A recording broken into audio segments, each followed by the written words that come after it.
Dando início a mais um programa Contrato Social Podcast e hoje com uma convidada muito especial, a Aline Cardoso. E aqui eu vou resumir o mini bio dela, que é enorme, mas eu vou aqui fazer a leitura do mini bio dela. A Aline Cardoso é graduada e pós-graduada em Relações Internacionais pela Universidade de Estrasburgo, na França, Universidade do Estado de São Paulo, Unesp, e é certificada pela Harvard Kennedy School no programa de extensão focado no desenvolvimento econômico nas cidades. Eu sei, já tive a experiência de ter participado com a Aline em diversos painéis. Ela foi a secretária de desenvolvimento aqui na cidade de São Paulo, realmente movimentou e girou a economia local. Aline, seja muito bem-vinda ao nosso programa Contrato Social. Obrigada, Tomás. Um prazer estar aqui com você. Para os nossos telespectadores aqui, boa tarde, bom dia, boa noite, dependendo da hora que você nos assistir. É uma alegria, acho que... E adoro esse nome, esse tema, essa dinâmica. Estou aqui animada para o nosso papo. Aline, conte um pouco, porque a gente aqui tem... os nossos telespectadores são jovens advogados... universitários, e conte um pouquinho do início da sua carreira pra gente. Você definiu na sua graduação relações internacionais. Como é que as relações internacionais, o curso te ajudou a ingressar em altos cargos, né, de relevância para a cidade de São Paulo? Olha, eu acho que o bacana é assim... Primeiro você tem que saber quem você é, o que você quer, né? Eu acho que você traçar um objetivo de vida te ajuda depois a escolher as ferramentas e os instrumentos para isso, né? E eu vou contar uma história que vai te ajudar ao longo da nossa conversa a entender a Aline Cardoso. Você vai entender o porquê certas coisas aconteceram. Quando eu era pequena, assim, pequena mesmo, não lembro nem dizer quantos anos, mas eu me lembro de uma imagem infantil. Eu vi aquela imagem dos Estados Unidos botando a bandeira na Lua, né? Um astronauta colocando aquela bandeira dos Estados Unidos na Lua. E os Estados Unidos eram a maior potência do mundo na época. Então, aquela bandeira americana sendo colocada ali significava o poder de uma nação desenvolvida e tal. Então, eu tinha esse sonho infantil de ser astronauta para colocar a bandeira do Brasil na Lua. Assim, nunca quis ser astronauta, né? Não foi uma jornada que eu quis trilhar, mas essa coisa de colocar o protagonismo do Brasil em evidência era um sonho de criança. E aí você vai crescendo, o que eu faço da vida e tal. E estava surgindo esse curso de Relações Internacionais, que eu conheci na França. Eu fui para a França, Estrasburgo, pensando em direito, né? Aqui o nosso contrato social tem muito a ver com isso. Só que, ao mesmo tempo, não fazia muito sentido eu me graduar em direito lá, para depois, eu não sabia se eu voltava para o Brasil, o que eu fazia. Então, eu fiz um DUG, que é um diploma de 2 anos. Então, eu tenho uma certificação, acho que nem está aí, em direito de 2 anos, né? Porque na Europa é por módulos. E aí, eu migrei para Relações Internacionais com essa expectativa de ajudar a dar protagonismo para o Brasil. Então, assim, hoje eu vejo muitos jovens que fazem o curso de Relações Internacionais sem nem saber por quê, porque é um curso, sei lá, de moda e tal. Mas eu acho que a sua escolha acadêmica, ela tem a ver com o teu propósito de vida, né? Ou pelo menos deveria ser assim. O problema é que às vezes com 18 anos você nem sabe o seu propósito de vida. Às vezes não vai. Muitas vezes, aliás, né? Mas para mim foi muito claro, assim, eu sempre quis ajudar o Brasil, impulsionar o Brasil, promover o Brasil. E aí eu começo no direito, porque eu acho que muitos dos nossos colegas aqui que nos assistem que são dessa área também têm esse desejo, né, de uma contribuição para a sociedade, e realmente eu busquei o direito por isso. Mas como para mim essa coisa de mundo era uma coisa que fazia sentido, quando eu conheci o curso de Relações Internacionais, eu migrei para ele, continuei nele. Mas também, por outro lado, depois eu senti que, por ser um curso generalista, faltava alguma coisa, né? E aí eu já tinha feito 2 pós-graduações, e agora eu estou cursando, eu tenho 2 pós, e agora eu estou cursando o mestrado em Economia. Porque como eu venho para esse lado do desenvolvimento econômico, faltava um pouco desse lado de economia. Então, assim, a carreira de Relações Internacionais, apesar de ser uma carreira bonita, a graduação ela é generalista, né? Então, uma coisa que... Inclusive, tem muita gente que faz direito com RI, que eu acho que é uma combinação legal. Então, no meu caso, ficou RI com um pouco mais de economia. E, Aline, conte um pouco pra gente, para os nossos telespectadores, como é que surgiu essa vontade para ir para o setor público, né? Aqui você foi eleita vereadora em 2017, mas nesse mesmo ano você já assumiu essa Secretaria de Desenvolvimento Econômico e de Trabalho da Prefeitura de São Paulo, que é um cargo super relevante para o desenvolvimento da cidade de São Paulo, que é a maior cidade do Brasil. Eu acho assim, apesar da gente ter às vezes alguns fenômenos, né, de políticos que surgem assim, se veem como políticos de uma hora para outra, em geral, política é uma carreira que se constrói a longo prazo. E assim como eu conheço muitas pessoas que estão na política desde jovens, né? Militaram, movimentos estudantis e tal. E a minha história não é muito diferente. Eu, na adolescência, até por causa desse sonho de querer ajudar o Brasil, na adolescência eu começo a militar na social-democracia, né? Na época do Mário Covas, do Montoro. Eu frequentei muitas atividades da social-democracia, dos jovens da social-democracia, com o Bruno Covas, que foi meu colega, desde então, e depois meu prefeito. Então, eu venho nessa construção, assim, eu vou contar aqui um segredo que eu não costumo contar, especialmente assim em público, né?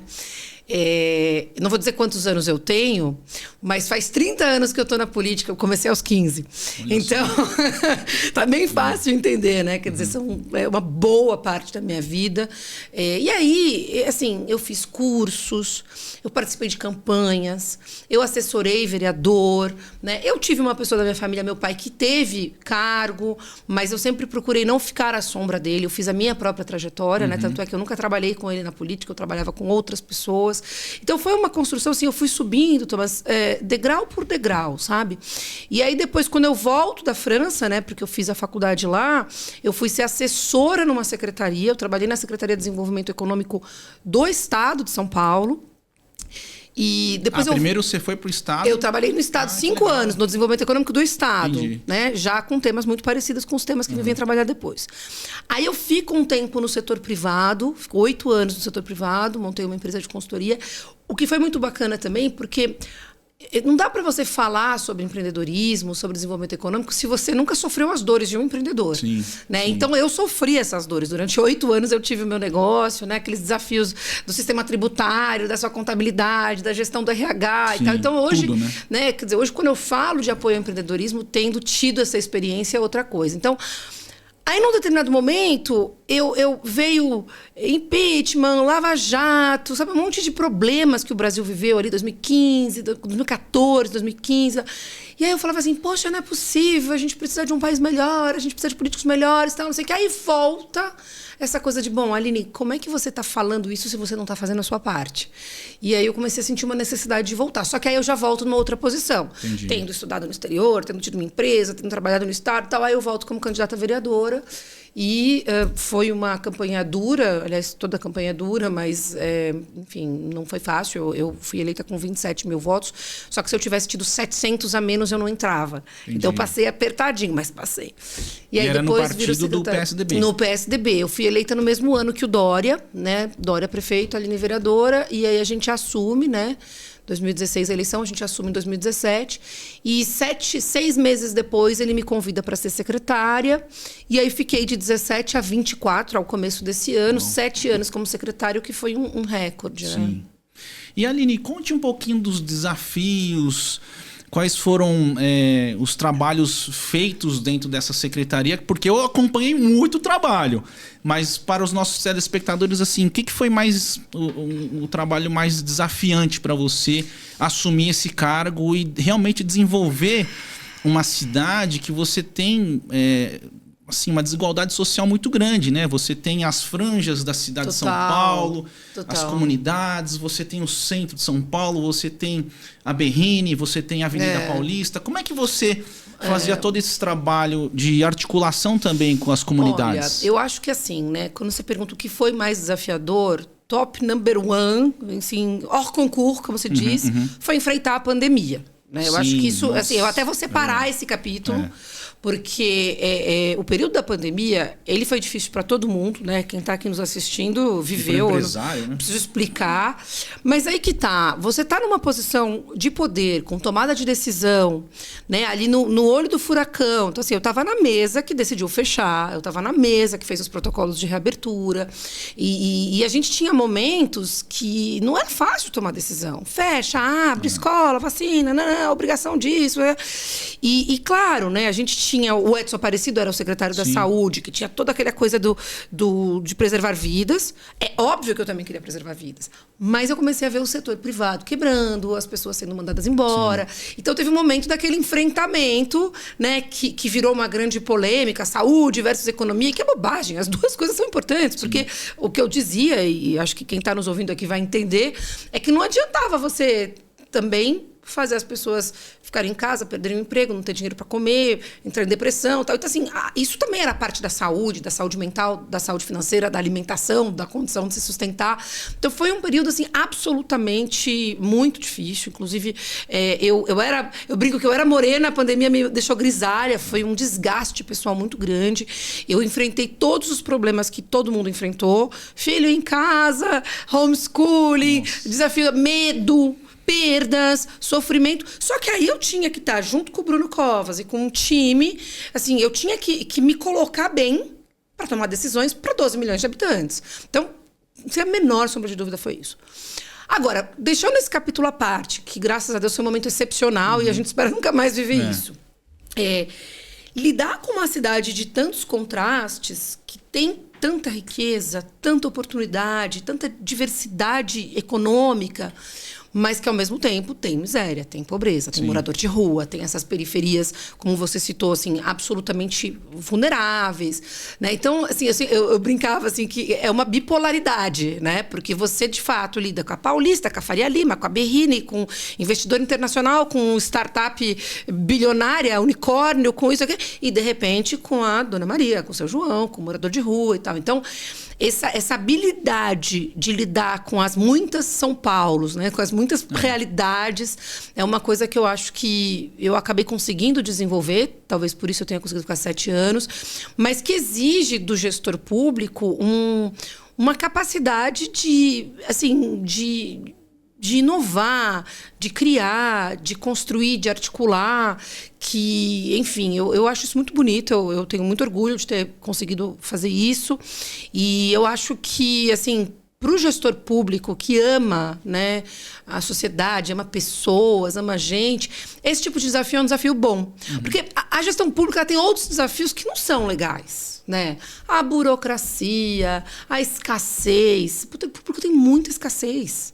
Escassez de todo tipo, escassez de recursos, escassez de infraestrutura, escassez... Isso, assim, se tem em São Paulo, imagina no resto do Brasil. Sim. E não é culpa do prefeito A, B, C. É porque, justamente, a gente vive um paradoxo que é o seguinte: você precisa de muitos serviços públicos. Mas, ao mesmo tempo, se prega o Estado mínimo, o enxugamento da máquina, né? Você tem a responsabilidade fiscal. Então, é um equilíbrio, uma busca constante pelo equilíbrio.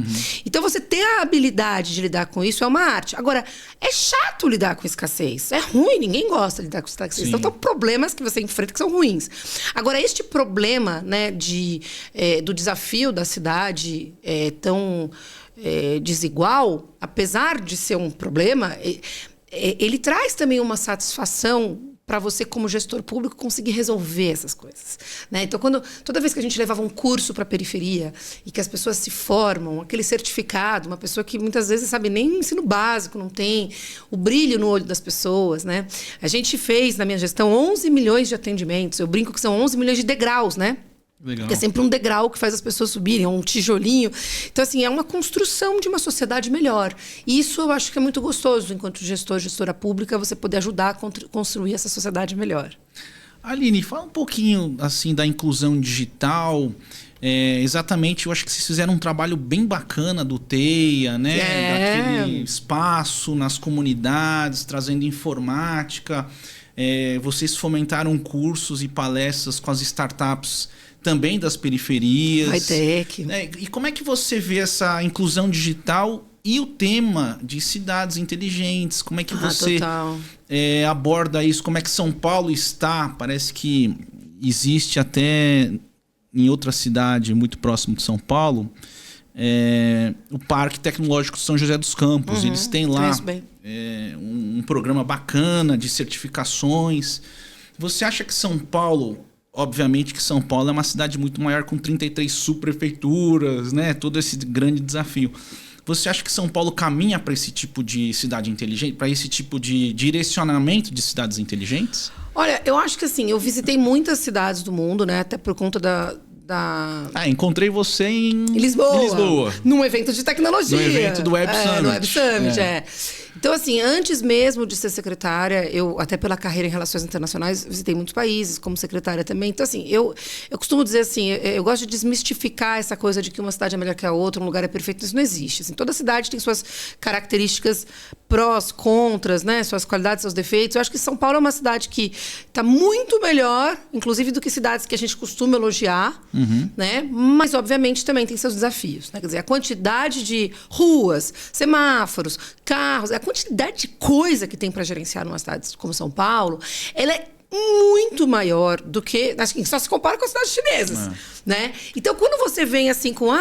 sei lá, vamos pegar um caso aqui concreto, nada contra, eu adoro Barcelona, mas assim, Barcelona, cidade inteligente. É muito mais fácil você gerir uma cidade menor, né? Ou no interior de São Paulo, ou Recife, são cidades muito menores. Gerir uma cidade como São Paulo é muito mais complexo. O que eu quero dizer é o seguinte, por mais que a gente não tenha equacionado tudo, por conta do tamanho desse problema, São Paulo está caminhando muito bem. São Paulo encontrou soluções para problemas. São Paulo tem, por exemplo, agora teve esse grande programa de asfalto na cidade, né? Sim. Tem o uso de tecnologia para calcular onde vai o asfalto, como é, como não é. Enfim, até tem que trazer aqui o secretário Modonese um dia para contar isso, porque está usando essa tecnologia para fazer ser melhor, né? Ou assim, muitos outros temas. Então, eu acho que São Paulo tem grandes conquistas, lógico, tem desafios. Agora, quando você fala em cidade inteligente, você tem que falar num ecossistema, né? Não adianta o prefeito falar, quero que a minha cidade seja inteligente. Você tem que ter um marco regulatório e você tem que ter prestadores de serviço, tem que ter soluções. E aí acho que entra também algumas iniciativas que a gente teve na nossa secretaria, tanto no sentido de capacitar, né, empreendedores e profissionais, quanto no sentido de impulsionar esse empreendedorismo tecnológico para que a gente tenha esse ecossistema fortalecido. Então, foram muitos programas de capacitação e de impulsionamento, né? Inclusive trazendo a infraestrutura, você falou do TEIA. TEIA é uma rede de coworkings públicos nas periferias. A gente começou nas periferias, hoje a gente tem também no centro, a gente tem também na Vergueiro, em Pinheiros, mas assim, basicamente um espaço para o empreendedor, porque você imagina aquela pessoa que está numa favela, numa periferia, ele tem uma boa ideia, mas ele está em casa, com criança, com cachorro, tem infraestrutura para trabalhar também é uma forma importante de apoio. Agora a gente tem também o SampaCast, né? Um espaço para que até um jovem de periferia vulnerável possa estar aqui, como você e eu, fazendo um programa bacana como esse, que vai chegar para milhares e milhares de pessoas. Então, esse tipo de infraestrutura foi um apoio. As acelerações, né? A gente começou com o Vaitec e a gente tem hoje vários desdobramentos do Vaitec. Você tem um Vaitec voltado para a área de negócios sustentáveis, voltado para games, né? Então, você vai trazendo soluções mais temáticas e, especialmente no Green Sampa, né? Que é um programa de funcionamento de negócios ambientais, ali você tem solução para resíduo, para poluição, para, enfim, mobilidade. Porque uma cidade inteligente é uma cidade também sustentável, né? E essa inteligência da cidade tem que olhar para várias áreas. Então, por exemplo, quando você está falando de escola, creche, né? Por exemplo, um desafio aí que o prefeito Ricardo Nunes conseguiu equacionar, essa questão de vaga de creche para escola. O que adianta você falar de uma cidade inteligente se, né, as crianças não estão na creche? Você faz parte, né? Dá uma capacidade cognitiva para a criança também amanhã ser um trabalhador que consegue se incluir. Então, assim, eu acho que São Paulo tá bem encaminhada. E nessa nossa área do desenvolvimento econômico, a gente ganhou vários prêmios internacionais, vários reconhecimentos. Mas a troca entre cidades é bacana também. Conheço bem o pessoal de São José dos Campos, conheço bem o pessoal de Recife, de outros lugares. Eu sou muito favorável a esse intercâmbio entre as cidades, com as boas práticas. Até porque eu venho de relações internacionais, né? Então essa troca de experiências é bacana. Aline, a gente tem aqui um bloco especial que eu faço uma pergunta de uma indicação que você queira dar para os nossos telespectadores de 1 ou 2 livros que você acha que é importante aí para a leitura. E aí eu peço aqui para o nosso pessoal soltar a vinheta no nosso programa. Então vamos fazer essa parte aqui desse bloco especial. Pode soltar a vinheta.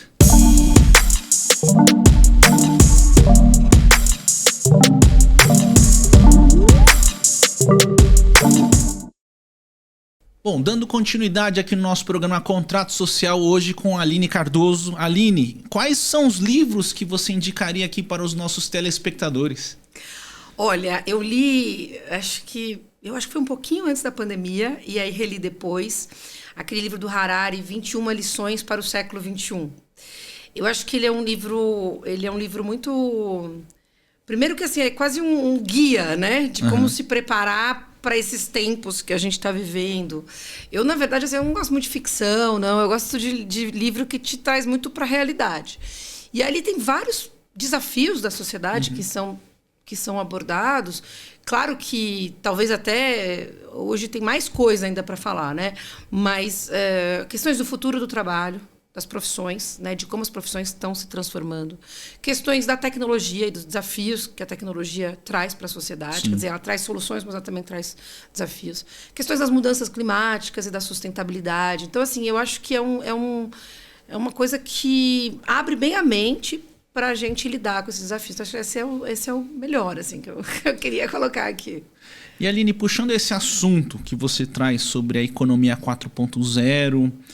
essa transformação do mercado de trabalho. Como é que você vê, na sua opinião, a cidade de São Paulo preparando para essas mudanças do século XXI e esses grandes desafios? Nossa, adoro essa pergunta. Olha, eu queria contar aqui que hoje eu tô colunista do tema de ESG, né?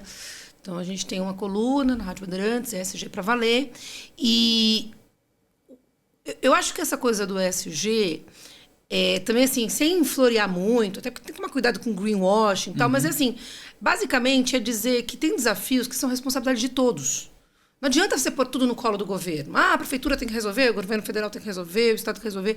E essa questão do mercado de trabalho, né, dessas transformações, da tecnologia, das mudanças climáticas, eu acho que é bem isso, tem a ver com todo mundo. Não adianta você achar que o governo vai preparar as pessoas para a transformação. Quer dizer, se a sua empresa não abraça isso também, sabe? E faz qualificações frequentes, né, dos seus colaboradores, ou traz um tema para a mesa para debater com os trabalhadores, ou até treina aqueles que estão entrando. Então, assim, eu acho que, claro que o governo tem que fazer a sua parte, mas não adianta, porque é dinâmico demais. O governo não consegue, digamos, alcançar esse ritmo da transformação da sociedade. Então, por isso que eu acho que um ESG de verdade ajuda a sociedade nesse sentido. Porque aí você tem o governo lá, usando o recurso público para oferecer cursos. A gente, em São Paulo, fez muitos cursos. A gente certificou assim, centenas de milhares de pessoas. A gente criou um portal para os cursos online, soltou editais para cursos presenciais. Então, a gente realmente, assim, com foco em futuro do trabalho, né? E aí, no futuro do trabalho, veja bem, a gente traz o 4.0, a tecnologia, claro, mas a gente traz a economia verde, os empregos verdes. A gente traz a economia criativa. A gente traz a economia do cuidado, que é uma economia que está crescendo muito, né? Então, fizemos muita coisa na prefeitura, acho que tem outros órgãos fazendo, outras prefeituras fazendo, mas eu acho que essa é uma missão coletiva. Eu acho que toda a sociedade tem que ajudar a nos preparar para essa transformação, né? Então, assim, ao mesmo tempo que você precisa de ajuda, né? Você como empreendedor, você precisa, né, que os trabalhadores sejam mais qualificados, que você mesmo precisa de preparo, mas você também é agente da transformação. Então, eu acho que todo mundo precisa entender, né? Por exemplo, você está aqui com os advogados. Os advogados são uma elite intelectual do país. Se você vai fazer o quê? Você é uma elite intelectual do país, você vai cruzar os braços e vai falar assim, não, é responsabilidade do governo. Não, cara, você também. Com a sua família, com seus funcionários, com a sua empregada em casa, com seus vizinhos. Todos nós temos que, para a gente poder até tirar o atraso dessa transformação da sociedade, né? Aline, uma pergunta. Uma das suas ações como secretária foi o fortalecimento do VAITEC, um programa de aceleração de negócios periféricos. Na sua opinião, você acha que essas regiões periféricas foram negligenciadas por muito tempo e hoje existe um olhar diferente para isso? Eu acho que... Eu não vou dizer se elas foram negligenciadas ou não, até porque eu acho que tem ciclos, né? Tem momentos que se olha mais, tem momentos que se olha menos e tal, assim. Claro, elas precisam de mais atenção, precisam, né? Essa gestão do prefeito Ricardo Nunes, por exemplo, deu esse apoio.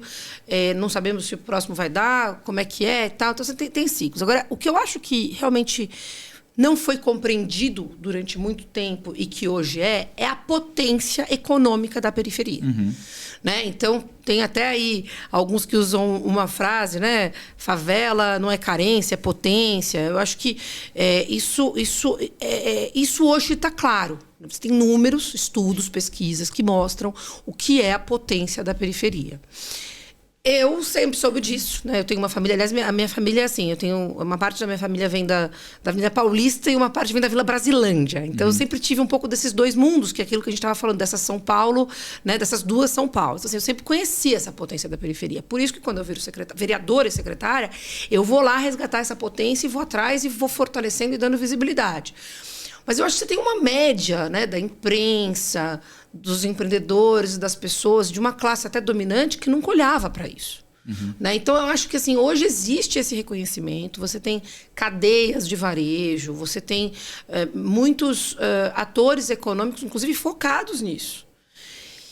E aí, eu acho que o grande desafio é você não entender essa potência só como consumidora. Entendi. Né? Quer dizer, tem muito consumidor ali? Tem dinheiro circulando nessas periferias? Tem. Mas eu acho que a gente tem que fazer, primeiro, esse dinheiro circular lá também. Quer dizer, que você possa comprar produtos ali, né? O comprar do seu vizinho e tal. E que aí sim o poder público tem uma missão de dar condições. E aí que a gente vem com cursos, certificações, coworkings, estúdios e etc. e tal, para essa alavancagem do potencial empreendedor da periferia. Hein, Aline, na pandemia, a gente, pelo Instituto, também ajudamos Paraisópolis, né, com Gilson. Acho que eles estavam precisando de equipamentos, materiais. O nosso Instituto ajudou muito e eu fui visitá-lo em Paraisópolis. Aí, quando a gente passa nas ruas, que é logo ali no Morumbi, né? Assim, você tem a Giovanni CDS e já é ali. E aí, engraçado, porque você já via um comércio, a Casas Bahia dentro, você via muita coisa lá. Ali é uma loucura. A gente comeu, inclusive, uma feijoada lá com eles. Então, existe realmente um ecossistema dentro da favela, né? E eu vi também que tem agora a Expo Favela. Como é que você vê essa integração, então, do poder público com a favela e como é que existe essa sinergia também de fomentar os negócios dentro dessas comunidades? Eu acho que a primeira coisa que eu acho que é importante a gente ter em mente, né, até porque a gente está falando governos e políticos e tal, é que assim, a gente tem que buscar dar autonomia para as pessoas. Eu acho que a gente viveu décadas, né, não vou dizer que isso não exista mais, infelizmente acho que ainda existe, não aqui em São Paulo, mas assim, tem gente que se beneficia com a pobreza. Né? Porque aí você deixa as pessoas dependentes de você. Então, eu acho que assim, o que a gente tem que entender é que a gente precisa dar essa autonomia, né? E fazer essas pessoas não precisarem de uma cesta básica, não precisarem de uma bolsa, não precisarem de um auxílio. Eu sempre brincava assim, o meu sonho é que as pessoas não precisem mais do meu serviço. O meu sonho é não precisar existir mais do que eu faço. Porque se eu sou uma impulsionadora de oportunidades para quem não tem, meu sonho é que um dia todo mundo tenha essa oportunidade, portanto, o que eu faço não precisa mais existir. Né? Claro que é difícil, mas eu acho que tem muitos políticos sérios, tem muitos governos sérios caminhando nessa direção de tentar dar essa autonomia. E hoje a gente tem também, foi bacana você falar do seu instituto, muitas organizações do terceiro setor fazendo um trabalho muito bonito de apoio. E aí volta aquilo que eu falei agora há pouco, que eu falei em termos de ESG, mas a gente pode estar falando do terceiro setor, o governo sozinho não resolve tudo. Então também é importante o terceiro setor, assim como as empresas estarem juntas. Agora, eu queria falar uma coisa para você. Eu acho que assim, a acaba tendo muita visibilidade, Paraisópolis, em Heliópolis, né? Mas assim... Que são as maiores, né? Exato, mas aí elas acabam também, às vezes, recebendo mais. Então eu convido você, o seu instituto, quem estiver aqui nos ouvindo, para a gente também diversificar esse apoio para outros territórios, né? Você tem regiões no extremo da Zona Leste, no extremo Norte, no extremo Sul, você tem, assim, regiões incríveis. Você pega, por exemplo, o extremo Sul de São Paulo. O extremo Sul de São Paulo tem uma beleza, uma riqueza, uma zona rural, ecoturismo, sabe? Você dá pra fazer um rafting aqui. Só que são regiões que a gente nem olha para elas. A imprensa não fala delas, é longe. Só que você vai pro interior, você pega o carro, vai pra praia e passa 4 horas no carro. Mas você não pega 1 hora para ir para, né, por exemplo, Parelheiros. Então, eu acho que dar visibilidade para essas coisas ajuda a dar oportunidade. E também, só finalizar com uma coisa, Tomás. Nessa minha jornada nova agora, né, saindo da Prefeitura de São Paulo, eu estou trabalhando com outras regiões do Brasil. E aí a gente vê o quanto São Paulo é privilegiada. Porque mesmo as regiões pobres de São Paulo têm muita oportunidade comparado com regiões pobres de outros lugares, né? Por exemplo, eu estou fazendo um trabalho agora na Amazônia. Aquele território ribeirinho, né, lá no meio da Amazônia, existe um isolamento das oportunidades, né? Por isso que, e é um dos temas do meu mestrado agora, a gente precisa fomentar a bioeconomia, até porque as pessoas entendem que elas precisam manter a floresta de pé. Mas, assim, a riqueza de São Paulo, mesmo nos territórios vulneráveis, ela é incomparável com outros lugares. E isso traz muitas oportunidades. Quer dizer, às vezes, quando você pega Paraisópolis com Morumbi, o que você precisa é fazer uma ponte, é criar um elo, é fazer um link, e aí, digamos, ajuda digamos, destravar um potencial, né? Sim. Não, e você falou de uma coisa muito engraçada, que é importante. Você nota, quando você sai de São Paulo, Aline, eu fui semana passada para uma cidade de Minas Gerais, Passos, naquela região. Aí quando você sai da estrada, você já percebe que você está entrando em Minas, porque a estrada é outra. Você sai ali de Mococa, ali você já está em Minas, e aí você vê buraco na estrada. A pista é uma só, você tem que tomar cuidado com o caminhão. Então você percebe que a própria infraestrutura saindo do estado de São Paulo é outra coisa, é outra dimensão. E tenho certeza que também, eu acho que lá na época em Manaus, que a gente até conversou com o pessoal da OAB de Manaus e tudo mais, o Beto Simonetti, que é de lá, o presidente da OAB Nacional. Na época da pandemia, não chegava o oxigênio para lá, porque não tinha como a locomoção disso. Então foi um grande problema. E aí, na nossa ajuda pelo Instituto, foi até via aéreo, Aline. Não tinha como ir de estrada, os caminhões não conseguiram passar. Então foi aí um case que a gente ajudou, mas um case muito legal de sucesso. Mas é um desafio mesmo. Eu agora, fazendo ali as minhas viagens no Pará, eu fico impressionada, porque tem lugares que, assim, são dias de barco para chegar. São lugares, por isso que eu falei, assim, às vezes um pouco ilhados, né? E olha o desafio de fazer chegar a política pública, de fazer chegar até, às vezes, uma ajuda humanitária. Então, o Brasil tem isso, né? É tão diverso, tão complexo, mas aí, como eu falei, tem desafios que, se você abraça essa causa, depois é gratificante. Quer dizer, com certeza para você, na época, você fala assim, pô, eu quero ajudar. Difícil, tal. Mas é a tua alegria de ver que você está salvando vidas quando chega esse oxigênio lá. Então, eu acho que isso tem a ver com propósito, né? Isso tem a ver com o espírito público. Por maior, às vezes, quanto maior é o desafio, maior é a sua satisfação em poder contribuir para resolver esse problema, né? Aline, você acha que o COP30, que vai ser em Belém do Pará o ano que vem, como é que você vê o Brasil se posicionando como um grande país na questão de sustentabilidade? E como é que você vê essa questão da neoindustrialização no Brasil, que é um tema que o Dr. Geraldo Alckmin, através do MIDIC, tem levantado isso de diversas maneiras, diversas formas, inclusive em eventos internacionais. Como é que você vê o posicionamento do Brasil em relação a esse tema, que é um tema muito importante, que é da neoindustrialização? Então, vamos lá, eu vou separar essa resposta em 2. Eu acho que, assim, primeiro, e o Harari fala um pouco disso nesse livro que eu citei, né?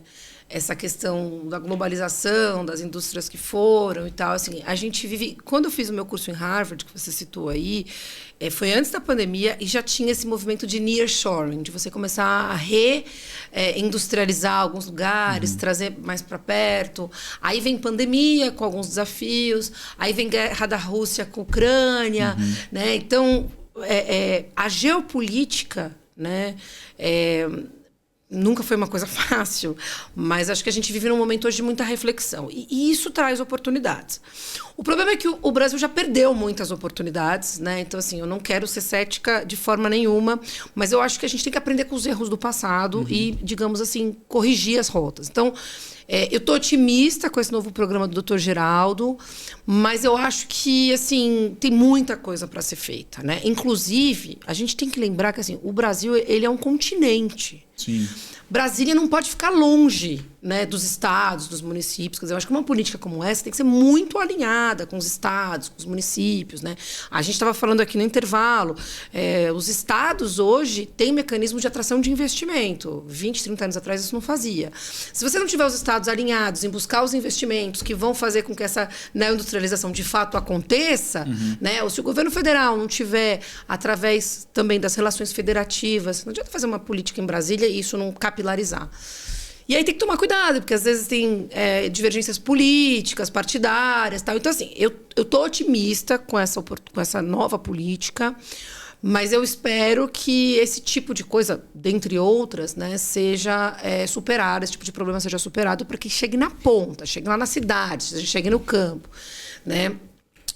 Acho que a gente vive um momento que o Brasil tem um olhar especial, né? As pessoas estão vendo oportunidades no Brasil, a COP ajuda nesse sentido.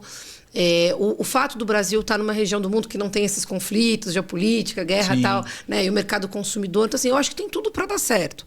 Só que tem que tomar cuidado para não derrapar nessas pequenas questões. Aí, em relação à COP, né, que, de novo, eu acho que isso dialoga, mas eu acho que tem dinâmicas complementares. O Brasil também é um grande player, né, no tema ambiental. Temos a floresta, mas temos o etanol de cana, temos uma matriz energética a mais limpa, uma das mais limpas do Brasil. Você tem temas que demoraram anos para decolar e agora decolaram, como energia solar fotovoltaica. Então, quer dizer, eu acho que assim, o Brasil é um grande player. Mas, assim, a COP é um pedacinho da história, né? A gente não pode pôr a nossa pauta toda, né? Eu tenho ouvido muito pessoal falar de COP, mas tem algumas coisas que a gente não resolveu, né? A gente não resolveu totalmente, por exemplo, um tema que me preocupa. As emissões de gases de efeito de estufa no Brasil, elas são até um pouco diferentes de outros países, né? Como a gente tem o etanol, como a nossa energia elétrica é limpa e tal, nosso problema maior está no desmatamento. E esse desmatamento muitas vezes está ligado ao agronegócio. Nem sempre. Tem coisa boa. Assim, ninguém é 100% culpado, né? Tem muitas coisas. Mas, assim, tem questões estruturantes das cadeias produtivas que precisam ser resolvidas. E aí, se a gente só fala de COP, a gente vai ficar preocupado com se tem hotel ou se não tem hotel em Belém, se a cidade isso, se a cidade aquilo e tal. Então, assim, a COP ela é importante, ela é uma parte importante, mas a gente também tem outras lições de casa que tem que ser feitas. Eu estou otimista com a COP. Tá? Eu tenho acompanhado, tenho ido muito para Belém. Eu sei que está sendo feito um grande esforço pelo Estado e pelo governo federal. As eleições municipais são um desafio agora, né? Porque sempre quando tem eleições municipais, você tem meses que a prefeitura, até pela lei eleitoral, né? Nosso ouvinte que estiver aqui, nosso telespectador, que entender um pouco de direito eleitoral, vai saber que tem algumas limitações, algumas vedações. Então, assim, isso traz um problema para a dinâmica de obras públicas, de licitações, de inaugurações e tal. Sem contar uma certa instabilidade, né? Incertezas políticas. O prefeito vai ser reeleito, outro vai ser eleito e tal. Então, assim, eu acho que isso é um grande desafio. Quer dizer, a prefeitura está num momento complicado, né, para arregaçar as mangas e se preparar para a COP. Então, vamos ver o que vai acontecer. Mas eu acho que, se tudo correr bem, né, e estou otimista, acho que o Brasil vai fazer bonito. Né? Eu acho que ter uma COP na Amazônia, primeiro que é um recado para o mundo. Tomás, eu fico, assim, se tiver alguém aí da ONU nos ouvindo, da NFCCC, desculpa, mas eu vou falar o que eu penso. Né? Eu já fui para as últimas 2 COPs, Eu vou esse ano de novo, se tudo correr bem, vou estar em Belém. Sabe, fazer COP em país produtor de petróleo, que não necessariamente respeita alguns ritos internacionais, assim, é uma coisa que, poxa, fazer uma COP na Amazônia é tão mais coerente. Com certeza. Não é? Com certeza. Sabe, fazer uma COP na África ali, onde temas sociais, ou um ecossistema e tal. Então, assim, eu acho que a gente tem que buscar coerência. Então, eu acho que, acima de tudo, fazer uma COP na Amazônia é coerente. Claro que a gente vai ter desafios. Vai estar 100% perfeito? Talvez não esteja. Mas eu acho que tem um recado também, sabe? O mundo não é essa coisa plástica. Eu tive na COP de Dubai no ano passado. Que legal, que lindo, foi incrível, foi impressionante. Mas, assim, o mundo não é aquilo. Aquilo é uma bolha, né? Na verdade. A vida real das pessoas não é aquilo. Sim. Né? Então, eu acho que, assim... vai ter desafios. Agora, eu acho que quem vai numa COP também não pode ser hipócrita. Eu quero ir numa COP, mas eu quero luxo, eu quero conforto, eu quero... Cara, quanto carbono você está emitindo para isso? Fica numa rede. Você está sendo coerente com o seu discurso. Não é que é só sobre isso, mas é também sobre isso. Sim. A gente quer uma sociedade que resolva um monte de problemas, mas a gente não quer abrir mão do nosso conforto. Então, a gente tem que buscar um equilíbrio. Todo mundo gosta de conforto, eu também. Mas a gente tem que equilibrar um pouco o quanto de conforto você quer e o quanto de vida real, o quanto é possível. Né? Então, eu acho que vai ser uma COP bem diferente da de Dubai, com certeza. Mas eu acho que, simbolicamente, é uma COP bem importante. Aline, estamos chegando já próximo ao nosso fim. Já porque eu estou vendo aqui o horário com o nosso produtor. Mas eu queria já te fazer aqui, deixar para você falar das suas considerações finais e uma pergunta aqui, olhando para o futuro, quais são suas principais metas para o futuro? Olha, vai quase que emendar, né, com a resposta anterior. Eu hoje estou fazendo um trabalho com o ICLEI, que é uma organização de cidades atuando no tema de sustentabilidade de mudanças climáticas. Eu acho que é super importante a gente falar sobre florestas e tal, mas, assim, de novo, né, vida real. A grande parte das pessoas, especialmente no Brasil, na América Latina, que é uma região mais urbanizada que a média do mundo, a grande parte das pessoas vive nas cidades. Então, assim, a gente tem que melhorar a vida nas cidades. Ela tem que ser mais... Acho que, acima de tudo, mais saudável. Sim. Né? Sim. Uma qualidade de vida melhor. Mas ela também tem que ser mais ambientalmente correta. Então, eu estou bem voltada. É engraçado porque eu estou vivendo o momento das duas coisas. Eu estou atuando mais, né, na Amazônia, entendendo melhor essa realidade, mas eu também estou olhando muito para a questão das cidades sustentáveis e, junto com o ICLEI, esse é um tema importante. Então, assim, eu acho que o ambiente, seja ele o urbano, seja ele o da floresta, tem muito a ver com a nossa saúde, com o nosso comportamento, com o nosso legado para o planeta. Então, assim, eu estou muito focada nisso. Eu gosto muito de gente, né, na política, todas as escolhas que eu fiz, mas não dá para você pensar em gente sem pensar no contexto no qual eles estão inseridos. Como é que você vai exigir determinadas atitudes de uma pessoa que está morando, sabe, ali numa favela, sem o esgoto, sem isso, sem aquilo? Então, assim, gente com o ambiente no qual eles vivem. Da mesma forma, lá na floresta, né, a pessoa, como eu falei, ela está lá, ela precisa de uma oportunidade. Qual é a realidade da oportunidade que essa pessoa pode ter? Então, eu acredito na bioeconomia, para que as pessoas entendam o valor da floresta em pé e aquelas pessoas sejam guardiãs da floresta. Não adianta o cara da Suécia ou da Alemanha querer preservar a Amazônia se o cara que vive na Amazônia não tem essa pegada dentro dele. E se ele nem tá lá, né? Exato, porque também tem uma coisa, a Amazônia tem muitas cidades. A vida na Amazônia também é urbana. Né? Você tem o desafio das cidades amazônicas, porque se a vida nas cidades amazônicas não for boa, isso esvazia a floresta, né? Isso é um problema para a floresta. Sim. E é um risco maior para a floresta. Então você tem que ter um equilíbrio, quem fica, quem vem. Então, assim, essa coisa do ambiente e as pessoas e os legados que a gente deixa. Né? Assim, não dá para você imaginar a sua passagem pela Terra, né? Seja ela de 100 anos, 80, 120 daqui até lá, né? Porque nós não sabemos quanto tempo a nossa geração vai viver, né? A ciência, né? Mas, assim, sabe? E deixar essa existência sem propósito, sem legado, sem contribuir. Pelo contrário, só deixar um passivo. Né? Então, eu acho que a nossa história aí, ela exige de nós, né, dedicação, né, os desafios que a gente tem. Por isso, eu volto a falar desse livro. Mas eu acho que tem muita coisa bacana para fazer. Eu acho que quem estiver aqui nos assistindo, que tiver espírito público... E aí, uma coisa legal que eu gosto de falar, Tomás, cargo público é diferente de espírito público. Eu tive, durante muitos anos, cargo público. né? Hoje eu não tenho mais, mas eu continuo tendo espírito público. Tem muita gente aqui que está nos assistindo que talvez não tenha um cargo público, mas pode ter espírito público. Infelizmente, tem gente que tem cargo público sem espírito público também, né? Isso é muito ruim.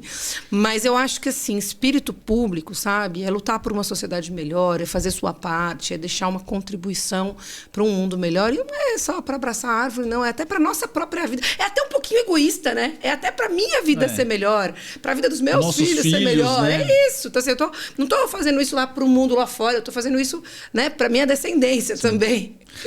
Pessoal, queria agradecer a participação de vocês até esse presente momento e mais uma vez agradecer aqui a craque, a Aline Cardoso, que deu uma belíssima exposição pra gente nesse bate-papo do nosso programa Contrato Social. Aline, muito obrigado pela sua participação e forte abraço, pessoal.